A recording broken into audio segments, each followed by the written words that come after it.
নাটোরের জনগণের পাশে জনগণের সেনাবাহিনী। বাংলাদেশ সেনাবাহিনী যে কোনো অনিয়ম প্রতিরোধে বদ্ধপরিকর। এবছর ঈদুল আজহাতে সকল সাধারণ মানুষ যাতে কোরবানির গরু ন্যায্য হাসিল দিয়ে কিনতে পারে তা তদারকি করছে সেনাবাহিনী। নাটোরে বিভিন্ন হাট পরিদর্শনে দেখা যায় ক্রেতার কাছ থেকে অতিরিক্ত হাসিল আদায় করছিল কিছু দুর্বৃত্তকারী ইজারাদার।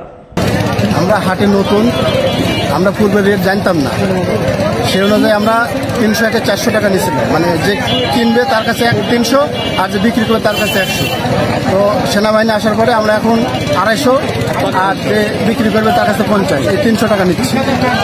পরবর্তীতে সেনাবাহিনীর টহল দল সকল হাট গমন করেন। 7টি উপজেলার সকল হাটে নিয়মিত পরিদর্শন করে ক্রেতাকে এবং ইজারাদারকে সঠিকভাবে হাসিল নেওয়ার পরামর্শ দেন।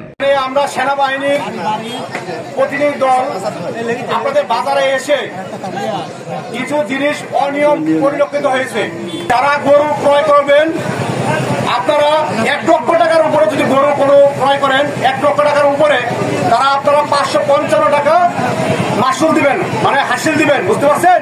যারা 80,000 টাকার উপরে গরু বিক্রি করবেন, মানে যে ক্রয় করবে, যে ক্রয়কারী সে দিবে হলো 400 টাকা। যে গরু ক্রয় করবেন সে দিবেন 400 টাকা। যারা 80,000 টাকার নিচে গরু ক্রয় করবেন তারা দিবেন 300 টাকা। এর মধ্যে অনেকেই নিয়ম বহির্ভূতভাবে হাসিল নিয়েছিল, যা পরবর্তীতে সেনাবাহিনীর টহল এর উপস্থিতিতে অতিরিক্ত হাসিল ক্রেতাকে ফেরত প্রদান করা হয়। এছাড়াও বিভিন্ন হাটবাজার থেকে চাঁদাবাজ ও পকেটমার ধরে আইনের আওতায় আনা হয়। এতে জনমনে ব্যাপক স্বস্তি আসে।